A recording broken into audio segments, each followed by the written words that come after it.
सुनाए, हर कली मुस्कुरा उठी। गणेश गगन में प्रभा जो झलकी, धरती ये जगमगा उठी, धरती ये जगमगा उठी। जन समाज क्रांतिकारी रहा है।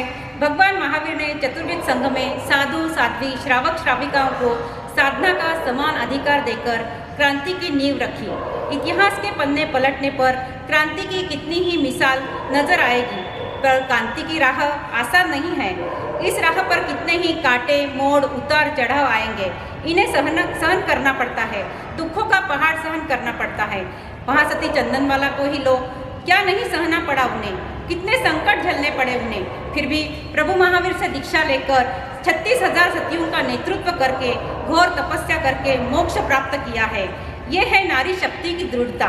हमारे कोटा संप्रदाय में ध्रुव तारे के समान अचल और विशेष स्थान रखने वाली हमारी विदर्भ चंद्रिका, ज्ञान गंगोत्री, स्पष्ट वक्ता, कोटा संघ की शिरोमणि, महाराष्ट्र प्रवर्तनी, समताधारी, परम पूज्य गुरुवर्या प्रभा कंवर जी महाराज साहब इसी श्रृंखला की एक कड़ी है। सोना यूं ही सोना नहीं होता, उसे आग में पिघालना होता है। हर कसौटी पर खरा उतरना होता है। परम पूज्य प्रभा कंवर जी महाराज साहब का जीवन भी सदा कसौटी पर रहा है। संयम की राह पर चलने के लिए उन्हें कांटों पर से गुजरना पड़ा। शायद विधि का यही विधान था। किसी धैर्यशिला के धैर्य की यह परीक्षा थी। कहते हैं पुण्यशाली जीव जब गर्भ में आए तो माता को एक उत्तम स्वप्न आता है। ऐसे ही धार लोनार के धर्मस्नेही श्रीचंद जी बेदमुत्था की धर्मपत्नी सो राजीमती बाई ने भी एक सुंदर स्वप्न देखा। पहले से ही धर्मपरायणा राजीमती देवी ने स्वप्न का अर्थ जानने पर अधिक से अधिक कार्य करते हुए अपने गर्भ की परिपालना करने लगी। राजीबाई धर्म आराधना कर रही है।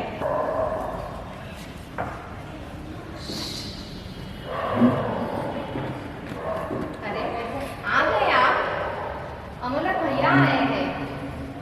कहाँ है? कहीं बाहर गए हैं। कह रहे थे बाहर जा रहा हूँ, जाकर फिर से आता हूँ। अच्छा ठीक है। भैया आदि सब लोग तीर्थ यात्रा पर जा रहे हैं। भैया कह रहे थे कि आप भी साथ में चलो, वे मुझे लेने आए हैं। देखो ऐसी हालत में आपका जाना ठीक होगा? आपके पैर भारी है, मेरे ख्याल से आप न जाए तो अच्छा होगा। अच्छा, जैसे आपकी आज्ञा। उदास हो? नहीं तो। वैसे तो तीर्थ यात्रा का अवसर गंवाना भी ठीक नहीं है। मेरे ख्याल से आप जाओ, और हाँ, हम लोग भैया से कहना आपका खूब ख्याल रखें। किसका ध्यान रखो जिया जी? अरे अरे आओ हम लोग जी, बैठो। आपकी दीदी कह रही थी आप उन्हें तीर्थ यात्रा ले जाने आए हो। हाँ। आपको तो पता है उनका पैर भारी है, सफर का मामला है, तो जरा खास ख्याल रखना। आप बिल्कुल भी चिंता न करें, हम बहना का खूब ध्यान रखेंगे। और प्रभु दर्शन को जा रहे हैं तो उनका आशीर्वाद तो रहेगा ही।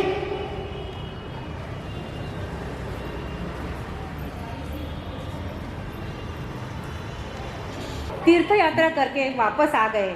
समय बीतता गया और सावन सुद पाचम के दिन राजीबाई ने एक सुंदर, कोमल, मनमोहनीय पुत्री को जन्म दिया।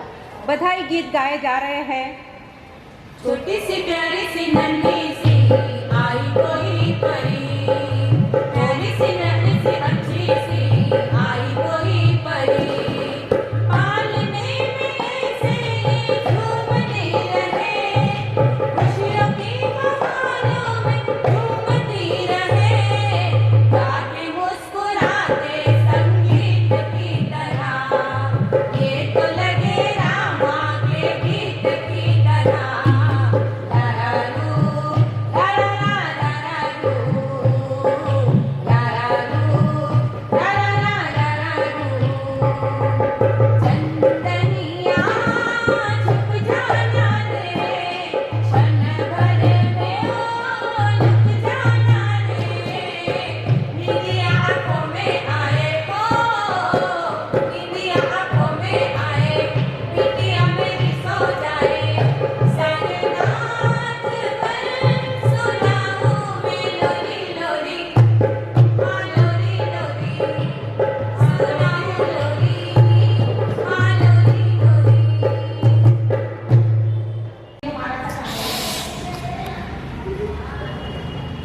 राजीबाई अचानक उठ बैठती है।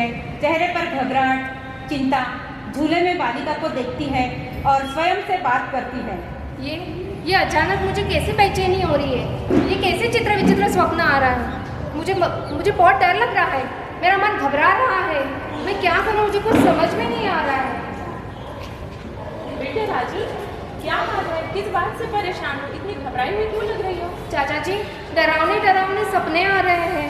मेरा मन नहीं लग रहा है। चित्र विचित्र स्वप्न आ रहे हैं। कुछ समझ में नहीं आ रहा है। मैं क्या करूं? चाचा जी, लोनार से कुछ कुशल मंगल समाचार मंगवाइए ना। चिंता मत करो बेटा, मैं कल सवेरे होते ही किसी को लोनार भेज दूंगा और तुम बिल्कुल भी चिंता मत करो। घर में कोई है? कौन है?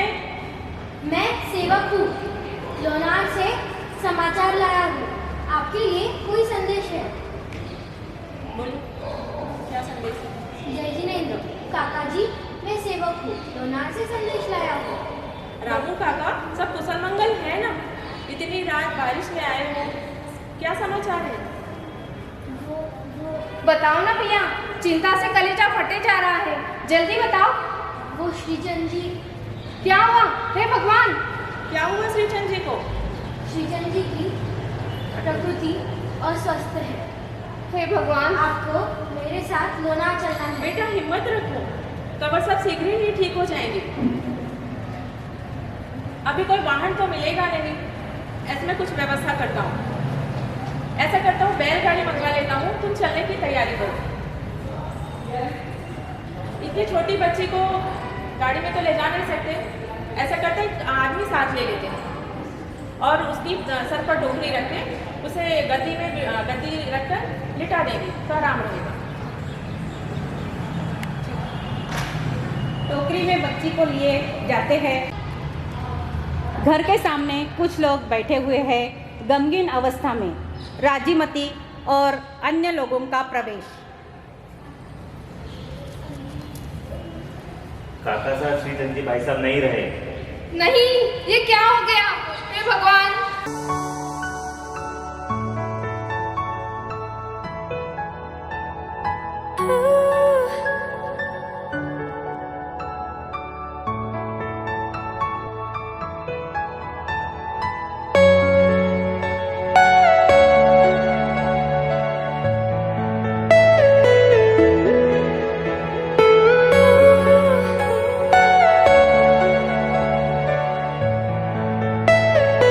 Are you all my personal dreams? माता राजीमती की तो मानो दुनिया ही उजड़ गई। जिंदगी ठुकराती है, मौत गले लगाती है। जीवन तो क्षणभंगुर है यारो, मौत ही साथ निभाती है। माता राजुल का क्या, 18 दिन की बालिका का क्या? पिता का साया सर से उड़ गया। कन्या का कोई नामकरण नहीं हुआ, ना ही कोई उत्सव। सावन सुद पाचम के दिन जन्म होने से कन्या को पाचिया पार्वती नाम से पुकारने लगे। अपने ममतामयी आंचल में पार्वती धीरे धीरे बढ़ने लगी। माता अपने घर में कुछ कार्य कर रही है। कुछ क्षण बाद पार्वती को आवाज देती है। पार्वती, बेटा जरा इधर आना। आई माँ। जी माँ, आपने मुझे बुलाया? बेटा मैं जरा मंदिर हो आती हूँ, तब तक तुम घर पे ही रहना, वरना बिल्ली दूध पी जाएगी। चाहो तो तुम दरवाजे में बैठ जाना। जी माँ। बेटा ये खिलौना ये कहाँ से लाया तुमने? माँ, ये खिलौना तो मैं पड़ोस की सुधा के यहाँ से लाया। मुझे अच्छा लगा तो मैं ले आई। बेटा ये तूने मुझकी लाई या बिना पूछी लाई? माँ, इसमें क्या पूछना, वो तो मेरी सहेली है। नहीं बेटा, बिना पूछे किसी की कोई भी चीज़ लेना चोरी कहलाता है और चोरी करना भयंकर पाप है। पहले तुम जाओ, इसे जहाँ से लेकर आए उन्हें लौटाओ। माँ, मुझे क्षमा करे, कभी ऐसी गलती वापस नहीं करूँगी। मैं कोई भी चीज़ ग्रहण नहीं करूँगी।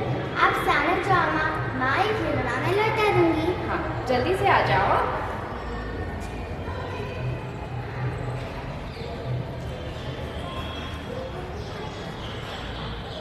दे आई खिलौना? जी माँ। माँ, ये मेरी दोस्त सहेलिया है, मैं इनके साथ खेलूँ? अवश्य बेटा, पर देखो कोई टूट फूट ना करना और यहाँ से घर से बाहर मत जाना, ठीक है?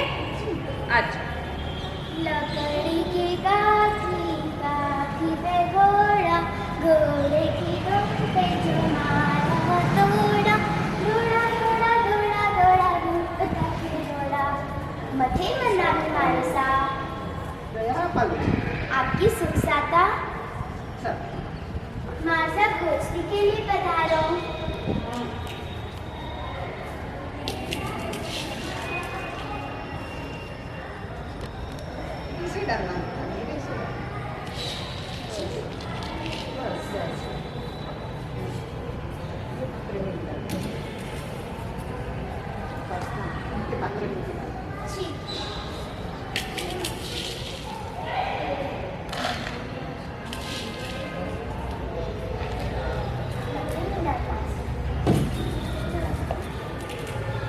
मध्यम नाम माल साहब, सुखशाता माल साहब। क्षमा करें माल साहब, मैं मंदिर गई थी, इसलिए आपकी सेवा में उपस्थित नहीं हो पाई। कोई बात नहीं है। आपके बेटे ने हमारी अच्छी सी सेवा कर ली है, उसको तो बहुत अच्छे संस्कार है, उसने तो हमारा मन ही मोह लिया। कितने अच्छे उच्च संस्कार दिए हैं आपने, ये सब आपके धर्म का प्रभाव है। और सुनो, अभी हमारा चौमासा है यहाँ पे, तो रोज उसको भी साथ में लेके आ जाना है। जो आ गया माल साहब। मध्यम चातुर्मास पूरा हुआ। कक्षा में पार्वती न होने के कारण टीचर घर पहुंच गई। पार्वती, पार्वती, राधा, पार्वती कुठे आहे? पार्वती, पार्वती, का बरं तू शाळेत का नाही आलीस? मला गुरु महाराजकडे जायचं. अगं गुरु महाराजकडे कशाला जायचं? मला संयम घ्यायचं. अगं संयम मार्ग हा काही सोपा नाहीये, तू अजून छोटी आहेस. चल तुला शाळेत मी घ्यायला आलेले. मला नाही जायचं. चल तुला शाळेत, अगं मी शाळेतून आले तुला घ्यायला. थांब तुला दाखवते. नाही यायचं. चल चल शाळेत, चल चल. देखो पार्वती, रोना नहीं बेटा, यही तेरी परीक्षा का समय है। अच्छे कामों में हमेशा विघ्न आते रहते हैं बेटा, पर हमें उस पर जीत हासिल करनी होती है। विघ्नों से कभी घबराना नहीं चाहिए। वीरतापूर्वक कार्य करो, तुम्हें सफलता ज़रूर मिलेगी। देखो बेटा, ऐसे उदास मत हो बेटा। हाँ, तुम महासती चंदन बाला को देखो, कैसे राजघराने में पली बढ़ी, पर क्या क्या विघ्न नहीं आए उन पर। हाँ, पर घर में जिसे निवास करना पड़ा। देखो बेटा, तुम हिम्मत मत हारो, तुम सत्य की राह पर हो, तुम्हें सफलता ज़रूर मिलेगी। दुनिया का दस्तूर है, सच की राह पर चलने वालों को हमेशा ठोकरें खानी ही पड़ती है, पर हमें कभी भी इससे डरना नहीं चाहिए बेटा। देखो बेटा, तुम पहले शांत हो जाओ, मैं तुम्हें एक खुशी की बात बताती हूँ। माँ, खुशी की बात? बोलो माँ, क्या बात है? बेटा, हमारे यहाँ इस वर्ष पूज्य मानकवर जी माँ साहब का चातुर्मास है। मानकवर जी माँ साहब का चातुर्मास है? अरे चलो माँ, समय बीतता जा रहा है। समय बीतता गया, चातुर्मास का समय आ गया। पूज्य श्री का चातुर्मास के लिए लोनार नगरी में पदार्पण हुआ। आगे देखिए क्या होता है। माँ, जल्दी चलो, सानक जाना है, समय हो रहा है। हाँ चलो।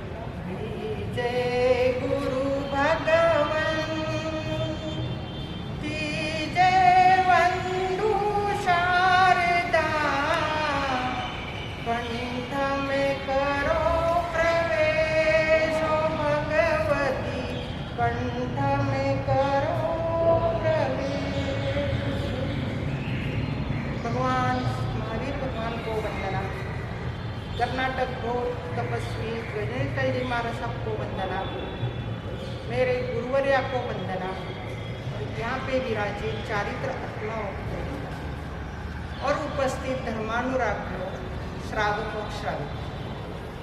संसार दुखमय है, आगम में भी कहा है अहो दुखो संसार। पर दुख क्या है? जन्म का दुख, मरण का दुख, जरा का दुख, रोग का दुख, सब दुख ही दुख है। अनंत भव हम सब दुख में घूमते आए हैं। इस संसार चक्र से हम दुख ही दुख भोगते आए हैं। ये दुख से हर कोई छूटना चाहता है, हर कोई चाहता है कि हमें सुख चाहिए ना, हर कोई सुख चाहता है, परंतु इस सुख के मार्ग पे कोई जाने को तैयार नहीं होता। वो क्यों? तो तुलसीदास जी ने कहा है, संत समागम धर्म कथा तुलसी दुर्लभ होय। संत समागम धर्म कथा तुलसी दुर्लभ होय। सूत दारा और लक्ष्मी पापी ग्रह भी होय रे मनवा, पापी ग्रह भी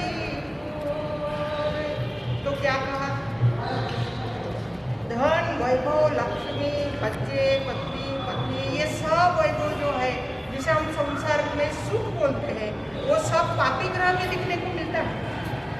परंतु जो सच्चा सुख है, जो सच्चा सुख का मार्ग है, वो बहुत मुश्किल से मिलता है। इसीलिए तुलसीदास कहते हैं कि वो बहुत दुर्लभ है, बहुत पुण्यवानी से मिलता है। और वो क्या है? संत समागम और धर्म कथा। धर्म कथा यानी क्या?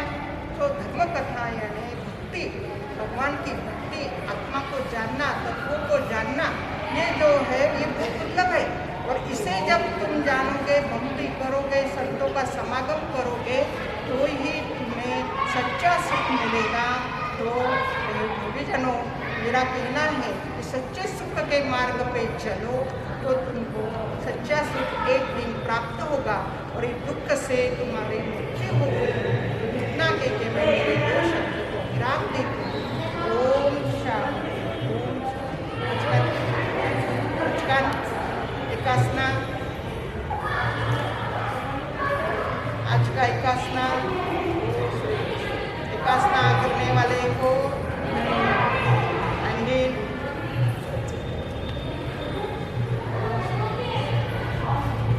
करने वाले को धन्यवाद। आज का एक उपवास करने वाले को धन्यवाद।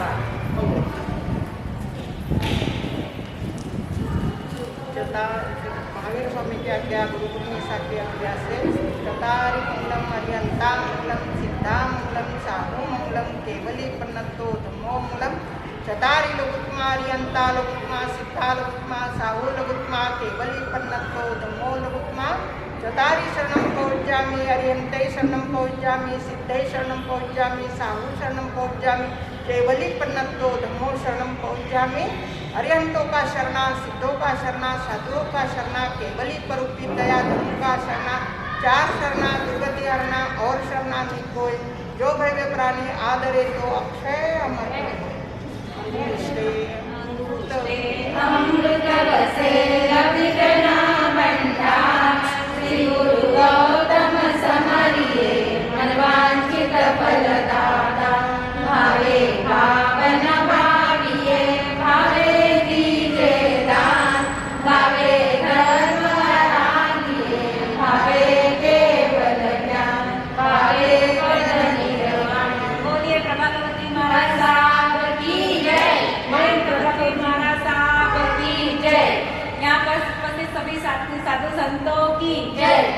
सभी लोग निकल गए, पार्वती वहीं खड़ी है। क्या बात है पार्वती? आपको कुछ कहना है? जी बात।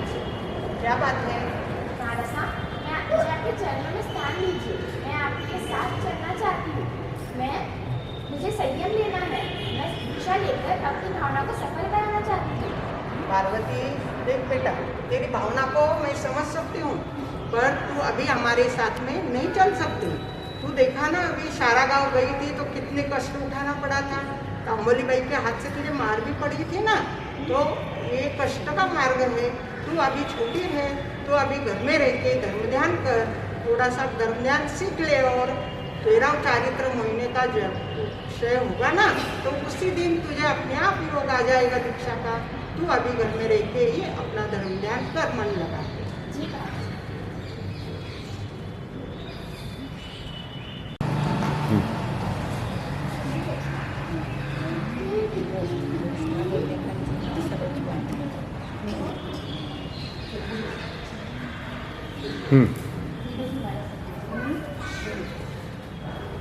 पार्वती बेटा, चलो हम कुछ दिन डोंगर ट्रेवलिंग होकर आते हैं, तुम्हारा भी मन लग जाएगा। आप कहती हो?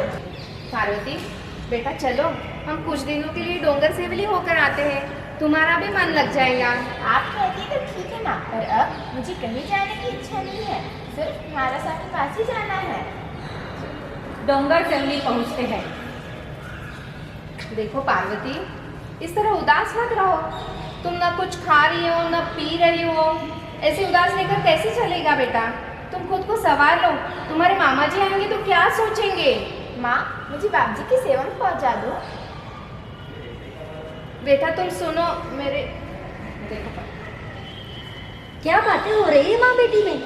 भैया, आपकी भांजी संसार से विमुक्त होकर दीक्षा लेना चाहती है, संयम ग्रहण करना चाहती है। क्या पार्वती संयम लेना चाहती है? हाँ मामा जी, मैंने दृढ़ संकल्प कर लिया है। पार्वती, अभी तुम छोटी हो, ना समझ हो। अभी तुम्हारे खाने पीने का समय है, खेलने कूदने का समय है। तुम क्या जानो संयम क्या होता है? मामा जी, आप मेरी उम्र की चिंता ना करें। इस उम्र में तो बहुत कुछ करने की क्षमता होती है। एवं तक कुमार ने भी भगवान महावीर स्वामी के चरणों में दीक्षा लेने से पहले उनके माता पिता ने कहा था, तुम साधुत्व का महत्व क्या जानो?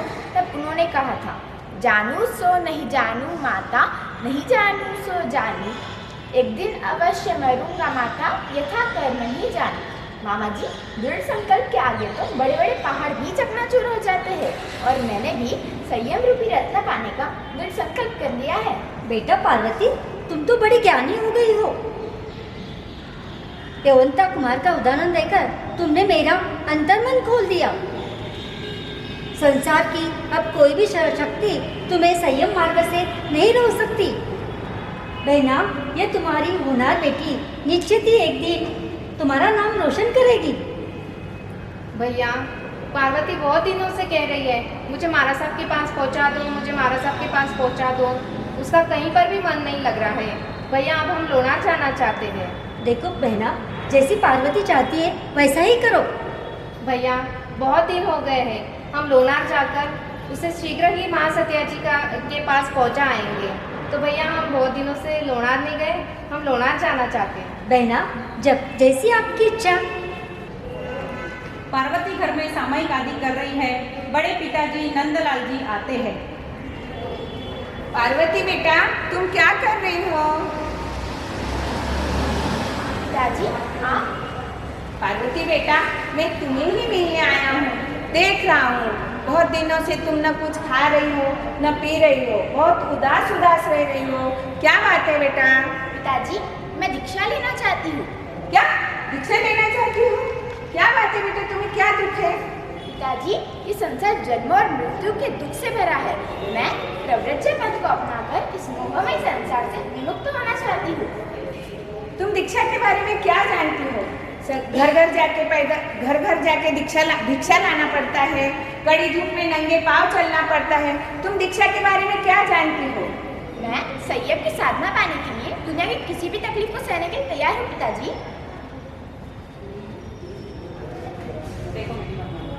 देखो मेरी बात मानो, तुम दीक्षा की रट लगाना छोड़ दो।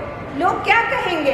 पार्वती के पिताजी का स्वर्गवास हुआ नहीं तो बड़े पिताजी ने उसे दीक्षा दिला दी। पहले शादी कर लेना, बाद में संयम ले लेना। मुझे तो ईश्वर शादी के नाम से ही घृणा है। कृपया आप मुझे शादी के लिए बाध्य ना करें। तुम बहुत ज्ञानी हो गई हो, तुम्हें अपने से बड़ों का कोई ख्याल नहीं है। मैं कहता हूँ वो मान जाओ। मेरे कानों पे संयम या शब्द पढ़ना नहीं चाहिए। मैं अभी तो अकेला जा रहा हूँ, बाद में आपके माताजी से, तुम्हारे माताजी से मिलूंगा। माँ, बड़े पिताजी आए थे। मैंने उन्हें कहा कि मुझे दीक्षा लेनी है तो उन्होंने बेहद गुस्सा किया और जाते आते यह भी कह गए कि अभी तो मैं अकेला जा रहा हूँ, आने के बाद हमारी माताजी से बात करूँगा। माँ, मुझे महाराज साहब के पास जाना है। महाराज साहब अभी बुल्ढाना में विराजमान है। देखो बेटा, तुम बिल्कुल भी चिंता मत करो, हम जरूर महाराज साहब के पास जाएंगे, हम जरूर बुल्ढाना जाएंगे। जोतमल जी साहब कोचर के यहाँ जो वृद्ध बाबा है, हम उनके साथ बुल्ढाना जाएंगे। चलो।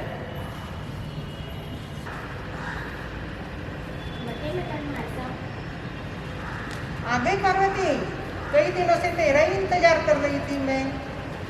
महाराज साहब आपकी सुख साधा है। महाराज साहब मुझे आपके चरणों में जगह दे दो। बाप जी, मेरे लिए एक दो क्षण भी भारी होते जा रहे हैं, मुझे शीघ्र ही दीक्षा दिला दो।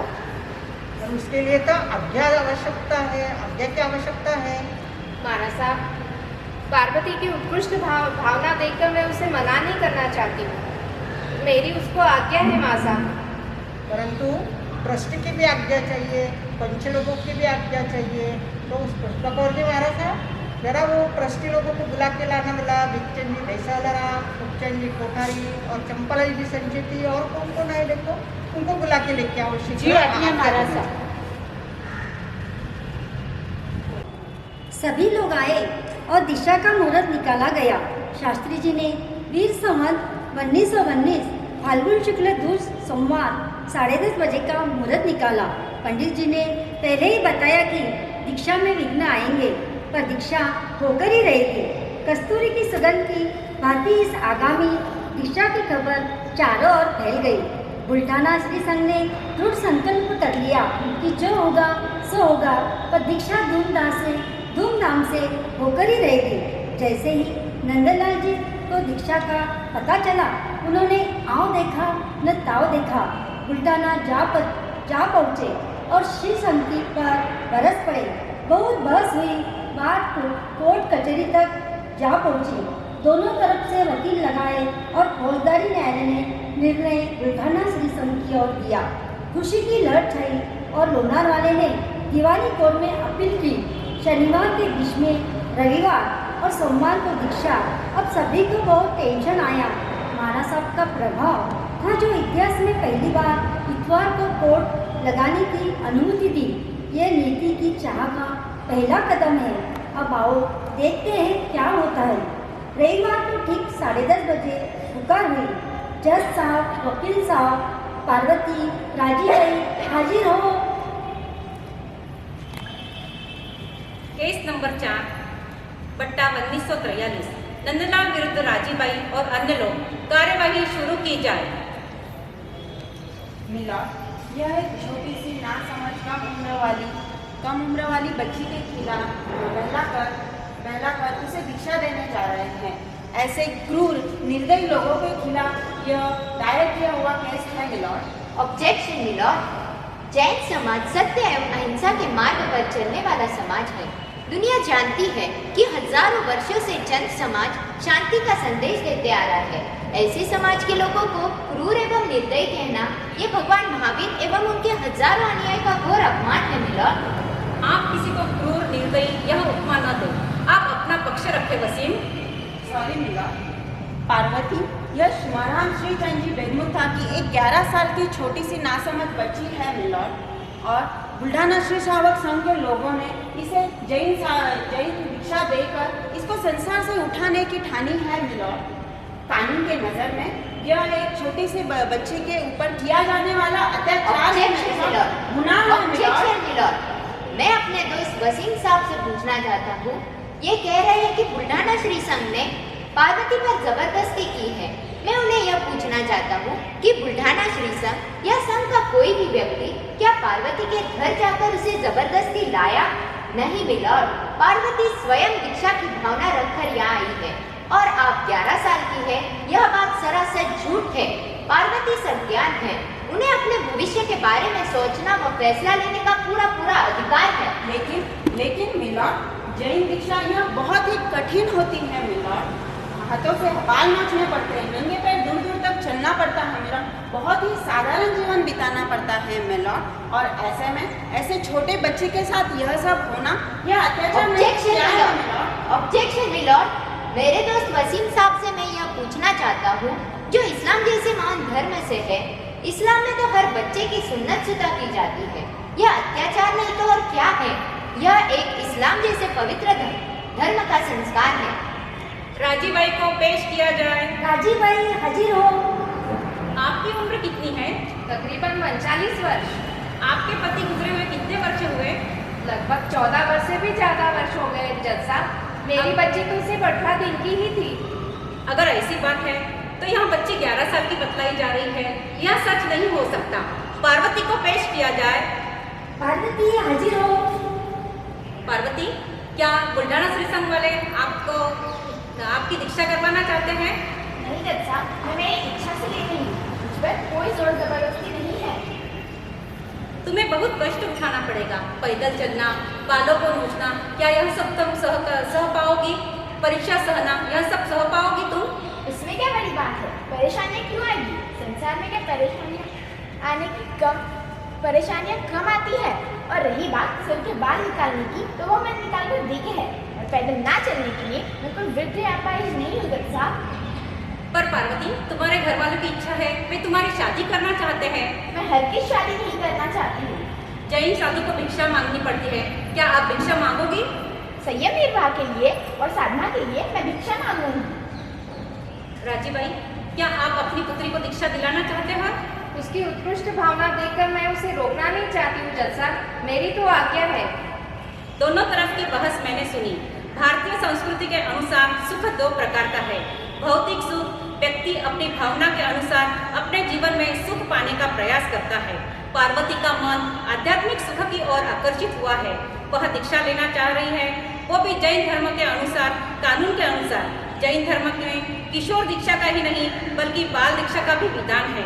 अंतगढ़ दशाम सूत्र में एबंता कुमार का उदाहरण है। सो पार्वती की दीक्षा की मांग गैर कानूनी नहीं है। जैन धर्म के कानून के अनुसार वह दीक्षा ले सकती है, उसे कोई रोक नहीं सकता।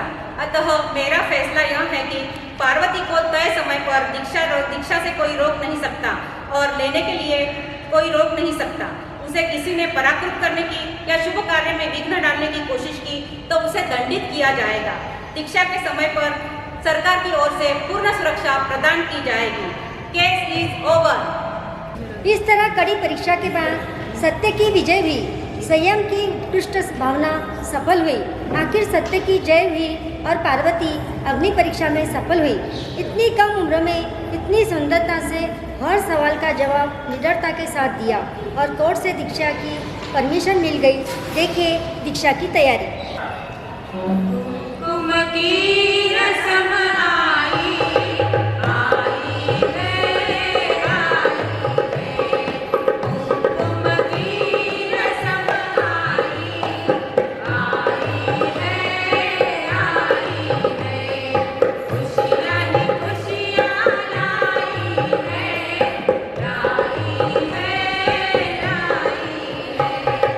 जीवन काल लक्ष्मी ना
इस तरह पार्वती से बने साध्वी प्रभाकर जी।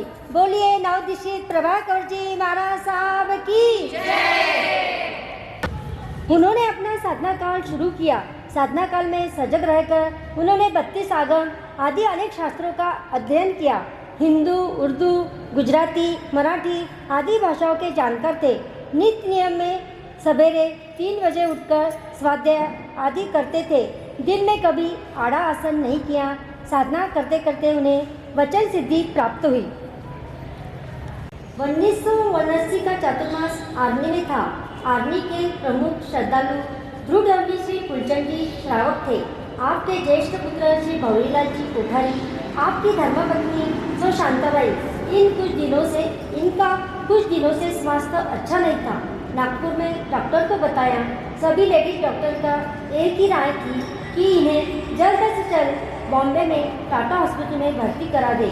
परिवार वाले डर गए और तुरंत बॉम्बे का रिजर्वेशन निकाल लिया। यह परिवार नागपुर से पुनः आर्मी आए।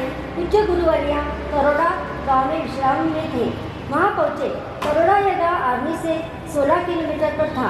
आगे देखिए क्या होता है।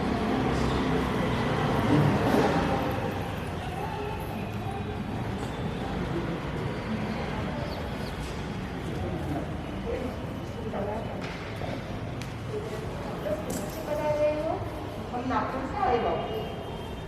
आपका चेहरा एकदम उदास तो दिखाई दे रहा है। और भी क्या करें, स्वास्थ्य ठीक नहीं है। बॉम्बे पिकअप के लिए जा रहे हैं।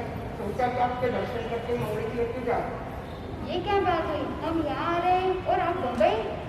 बाबू क्या करें, बॉम्बे जाना जरूरी है। इसलिए मुझे कैंसर बताया हुआ है। वहाँ टाटा हॉस्पिटल में चेकअप के लिए जाना जरूरी है। आप कैंसर के शब्द मन से निकाल दो। आप प्रतिदिन सद्गुरु नाथा की 10 माला विश्वास के साथ फेरो। आपकी प्रकृति बिल्कुल ठीक हो जाएगी और मुंबई जाने की जरूरत बिल्कुल नहीं है आपको। चतुर्वेद संघ का जो अवसर मिला है उसका लाभ ले। जी महाराज, आपके हम लोगों को पूरा विश्वास है। जैन धर्म मंदिर की पूरा विश्वास है। मैं रोज ऐसा ही करूँगी कि रोज 10 माला सद्गुरु नाथा को फेरूँगी और बाद में देखूँगी। अभी तो मैं जाना कैंसिल कर देती हूँ। मेरा रिजर्वेशन कैंसिल कर देती हूँ और मैं माला बिस्तर के बाद में कुछ दिनों बाद नागपुर जाकर वापस आ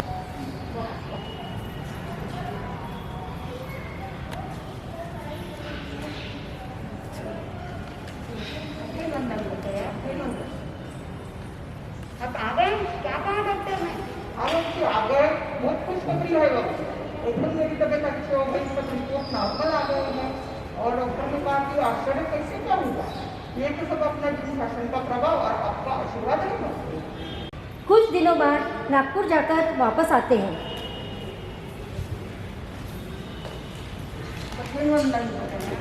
आ गए आप? हाँ, आ गए डॉक्टर। बहुत खुशखबरी है। मेरा रिपोर्ट सब नॉर्मल आया है। डॉक्टर लोग के आश्चर्य करने लगे कि ये कैसा क्या हो गया। देखो अपने जैन धर्म का प्रभाव और आपका आशीर्वाद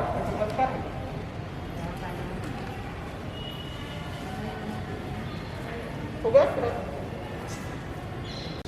देखिए किस तरह बड़े आसानी से साधना के प्रभाव से सामने वाले के दुखों को दूर किया। अब हम आगे देखेंगे। गुरुवर्य के आशीर्वाद से कोठारी परिवार में आनंद का वातावरण छा गया। इस तरह वे अपने संयम साधना में सजग रहते थे, निरंतर अपने स्वाध्याय, ध्यान, तप, जप आदि क्रिया में रहते थे। रात 3 बजे उठकर अपने आराधना में रहते थे। अपने अपने जीवन में कई भाषाओं पर प्रभुत्व प्राप्त किया था। हिंदी, गुजराती, मराठी, संस्कृत, प्राकृत, अंग्रेजी, उर्दू आदि अनेक भाषाओं के जानकार थे। 32 शास्त्रों के ज्ञाता थे। संयम की राह पर थे यही, परंतु धर्म का बीजारोपण जिन्होंने आप में किया था वह उत्कृष्ट संयम साधिका परम पूज्य माताजी महाराज साहब, धीरज कौर जी महाराज साहब। कई दिनों से आपका स्वास्थ्य अच्छा नहीं था। आपकी उत्कृष्ट भावना थी संताना व्रत ग्रहण करने की। आपकी भावना को बेटी महाराज साहब ने सच किया, पूर्ण किया। देखिए, बेटी महाराज साहब अपने मुखारविंद से माता जी को संताना के पहचान देते हैं। देखिए आगे का दृश्य। प्रभाकर जी महाराज साहब माताजी महाराज के पास बैठकर स्वाध्याय सुना रहे हैं। माताजी महाराज साहब, धीरज कौर जी महाराज साहब पाटे पे बैठे हैं। अंतिम सांसें चल रही है। प्रभा, મને અચ્છો નહીં લાગ્યો. મારો અંતિમ સમય આવી ગયો અને મારી એટલી ઈચ્છા है कि तुम મને આજે સંતાડો તો કહી દો. आप ऐसा मत बोलो, आप ठीक हो जाओ ना. प्रभा, मारा तने ज़्यादा समय नहीं है, जल्दी से जल्दी મને સંતાડો તો કહી दो. माता, जैसे आपकी इच्छा. मैं श्री संयोग की आज्ञा देवानी श्रावक लोगों को बुलाऊं.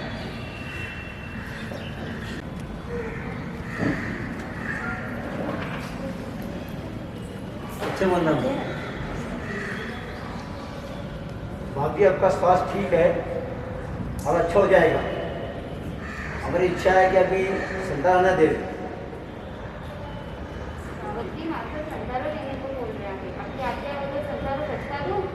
ठीक है, बाकी श्री कृष्ण की आज्ञा के हिसाब से आप संतान बचा सकते हो।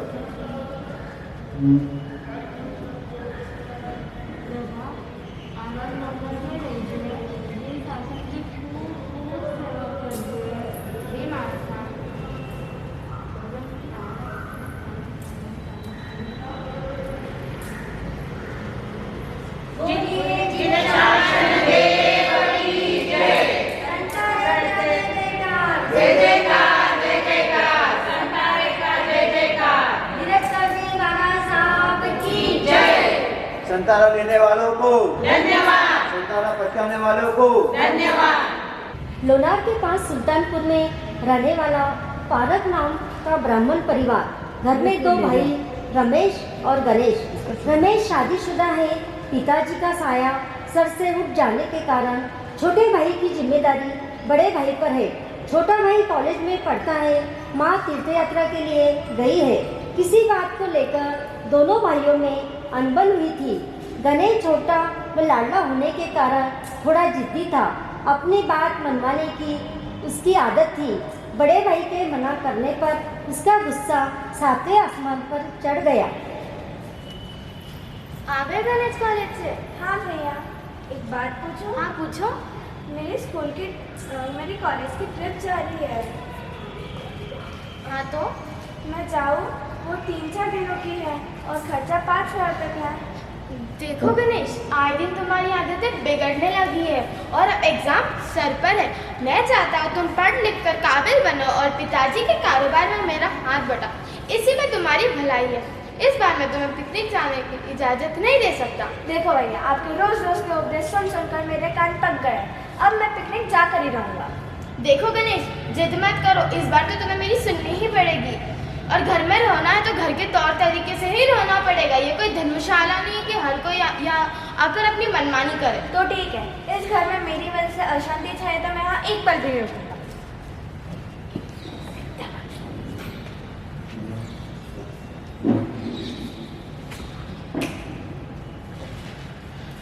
बाप रे, रात के 10 बज गए। मेरा भाई गणेश सवेरे से गया हुआ है, अभी तक नहीं लौटा। मैं क्या करूं? मेरे तो कुछ भी समझ में नहीं आ रहा। मैं माँ को क्या जवाब दूंगा? उसके दोस्तों को फ़ोन किया लेकिन कुछ खबर नहीं मिली। मैं क्या करूं? साध्वी जी के पास जाऊं? अरे हाँ, मुझे वहाँ कोई उपाय मिल सकता है। रमेश न आने से गणेश चिंतित होकर मारासा के पास पहुंचा है। मगेन नंदानी मारसा। दया बाळ, मारसा, मेरा भाई गणेश 10 दिनों से लापता है। चप्पा चप्पा जान मारा लेकिन कुछ भी खबर नहीं पड़ी। मेरा दिल न जाने क्या क्या आशंकाओं से व्याकुल हो रहा है। मैंने उसे गुस्से में न जाने क्या क्या न कह दिया। आप भी कोई उपाय बताइए। घबराओ मत, सब ठीक हो जाएगा। चिंता छोड़िए। चिंता चिता के समान होती है, जो उसमें झुलस कर राख हो जाता है। इसलिए चिंता छोड़ो और नौकर मंत्र की रोज माला करते जाओ, सब ठीक हो जाएगा। श्रद्धा रखो, विश्वास रखो। ओम शांति।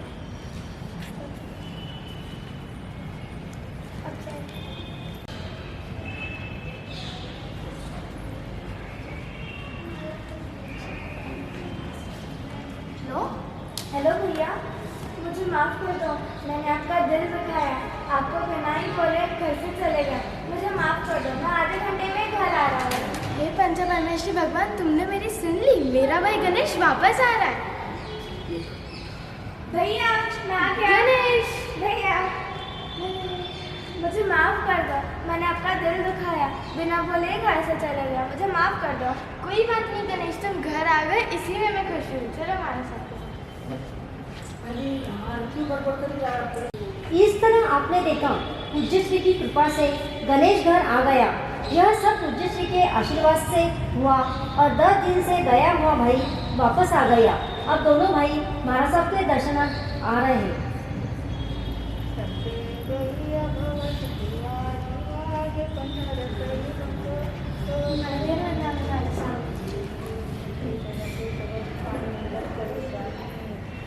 दया बाळा, आ गए आप लोग?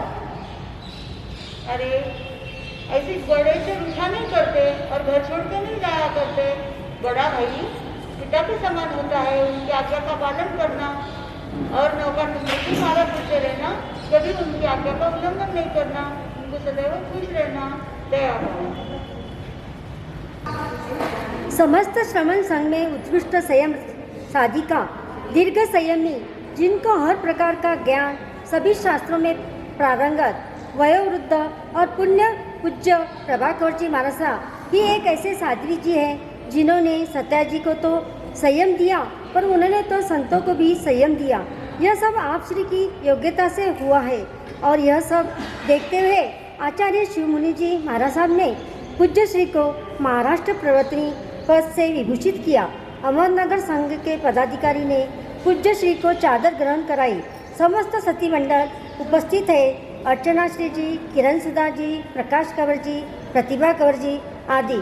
अब आगे देखिए प्रभा कंवर जी महाराज साहब।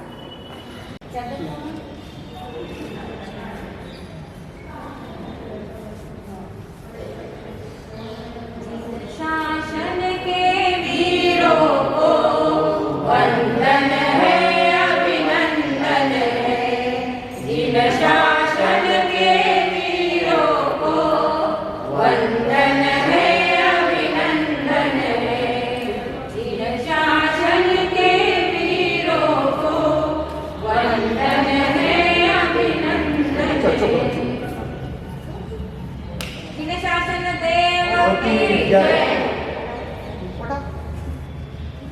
प्रभा कंवर जी महाराज साहब की जय।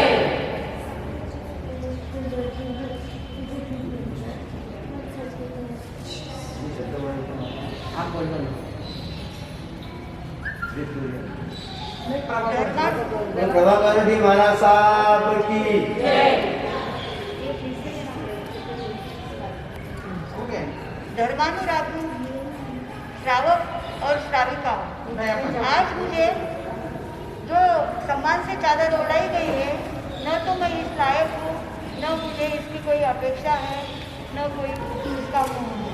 फिर भी आप लोगों की उत्कृष्ट भावना का मैं सम्मान करते हुए यह श्रद्धा और यह सम्मान मैं आराध्य गुरुदेव एवं आराध्य पूर्णी मैया, मेरे परम पूज्य माता जी पूर्णी मैया और मानकर जी माता पूर्णी मैया के चरणों में समर्पित करती हूँ और मैं ऐसा प्रण लेती हूँ कि जब तक मेरे इस नश्वर शरीर में प्राण रहेंगे तब तक मैं जीव शासन की सेवा करती रहूँगी, प्रभावना करती रहूँगी। आत्म कल्याण और लोक कल्याण के लिए सदैव मेरा जीवन समर्पित रहेगा। ओम शांति।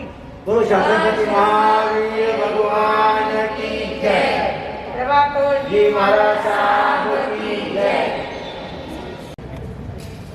लोनार की पावन धरा पर अति रमणीय शांत मनोरम वातावरण, शीतल पवन, ठंडी ठंडी हवा, संतों की पावन धर, जहाँ छोटे से गांव में अनेकों आत्माएं संयम पथ पर निकल चुकी है, जो जिन शासन की प्रभावना कर रहे हैं। ऐसे पावन नगरी में पूज्य श्री का अपने जन्मभूमि पर वर्षवा सेतु प्रवेश हुआ।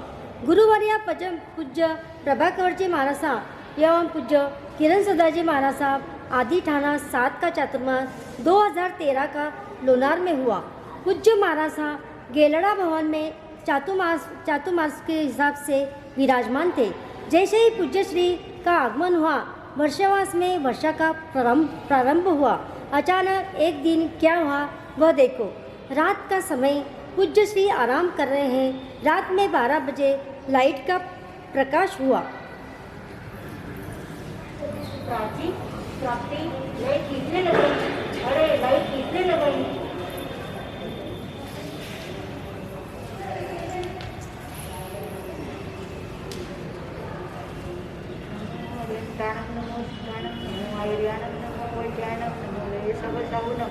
ऐसा पंचन मुखार सर्वभाव गणात्म मंगलानंद सर्वश्री मंगलम गुरुदेव की आज्ञा श्री चत्तार मंगलम हरिता मंगलम सिद्धा मंगलम साहु मंगलम देवी पड़तो धर्म मंगलम चत्तारी लगुत्मा हरिता लगुत्मा सिद्धा लगुत्मा साहु लगुत्मा देवी पड़तो धर्म लगुत्मा चत्तारी शरणं भोजामि हरिता शरणं भोजामि सिद्धा शरणं भोजामि साहु शरणं भोजामि देवी पड़तो धर्म शरणं भोजामि अरिहंत जी को शरणों, सिद्धा जी को शरणों, साधु जी को शरणों, केवली सर्वक्षेत्र धर्म को शरणों, दूरी किरणा और कोय जो भव्य प्राणी आदरे तो अक्षय अमर पदोय।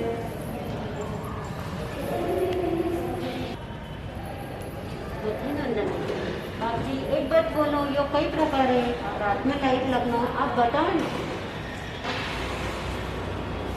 रात काल हुआ, बात को भूल गए। 2-3 दिन बाद पुनः रात में लाइट लग गई। आगे देखिए।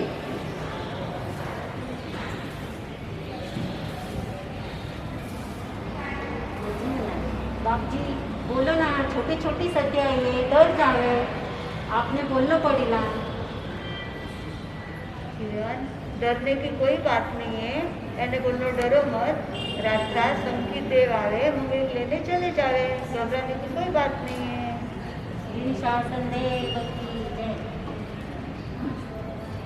आपने देखा पूज्य श्री की कितनी उत्कृष्ट संयम साधना थी।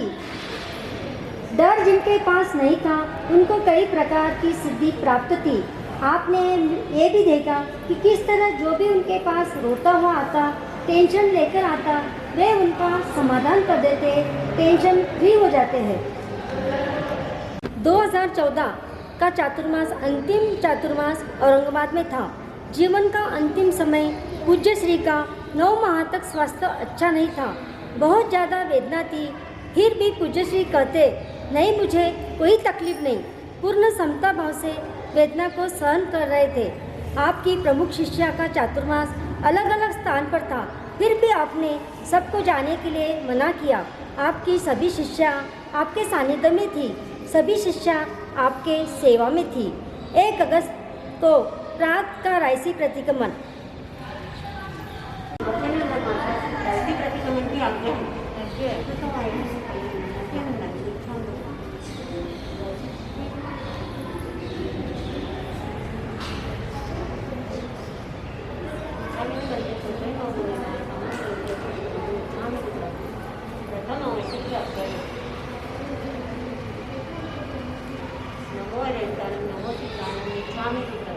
दूसरे आवश्यक की आज्ञा है। लोगों उद्योगकडे संबंधित तयारी देण्याची इच्छामी। तीसरे आवश्यक की आज्ञा है। इच्छामी मनस्नो बंधू जाऊन ऐसी आएगी हमें जाना में मेरे को अहो कालम काल इच्छामि चौथे आवश्यक अध्याय में प्रथम आवृत इच्छामि दुक्कडम, दूसरे आवृत इच्छामि दुक्कडम, तीसरा आवृत इच्छामि दुक्कडम, चौथा आवृत इच्छामि दुक्कडम, पांचवा आवृत इच्छामि दुक्कडम। संलेखन के विषय में जो कोई अतिचार लगाओ तो इच्छामि दुक्कडम, पाकिस्तान के विषय में जो कोई अतिचार लगाओ तो इच्छामि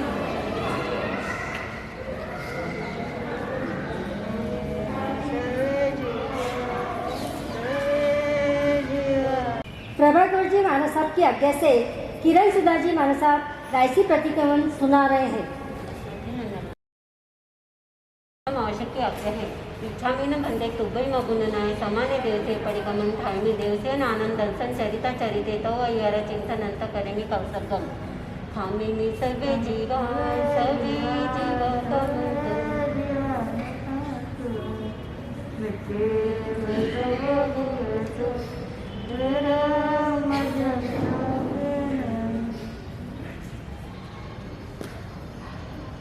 सात लाख प्रतिकार, 7 लाख अपकार, 7 लाख देवकार, 7 लाख भाविकार, 10 लाख प्रत्यक्ष वनस्पतिकार, 2 लाख देवक्रिया, 2 लाख प्रेमक्रिया, 2 लाख शरीरिया, 4 लाख देवता, 4 लाख नारकी, 4 लाख त्रिनेत्र पंचेंद्रिया, 14 लाख मनुष्य, 4 गति में 84 लाख बादल पर्याप्त पर्याप्त चलते चलते जो को उठते बैठते जानते जानते किसी दिन को हनन किया हो कराया हो करते हुए को धन दिया हो तो मन वचन काया से तथा इच्छा विक्रम 18,23,120 प्रकार सभी जीवों को दशमिच्छा विक्रम सबको कमर खाना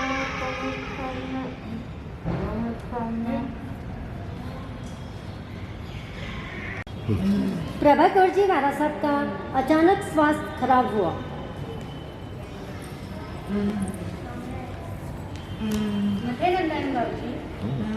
बाबूजी विशालाजी मास्टर बाबूजी की तबीयत ठीक नहीं है, मेरे जीव घबरा रहा है।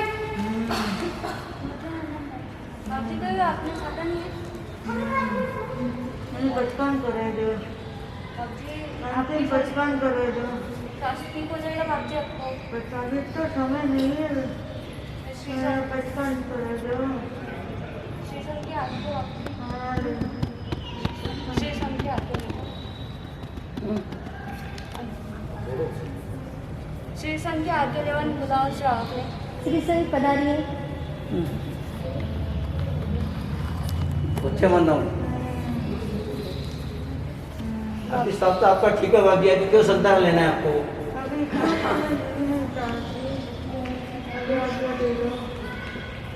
अभी जैसे आपकी इच्छा होगी शीशे की तरफ से आपको आज्ञा होगी आप दे सकते हैं।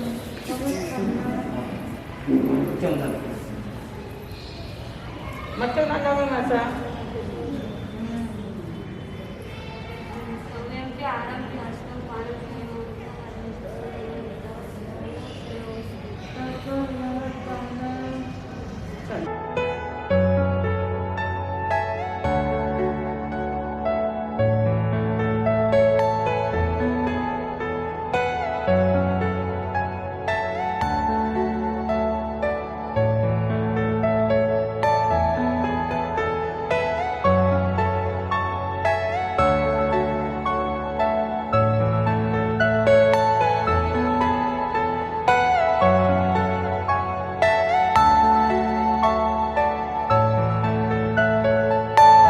Are you all my personal dreams?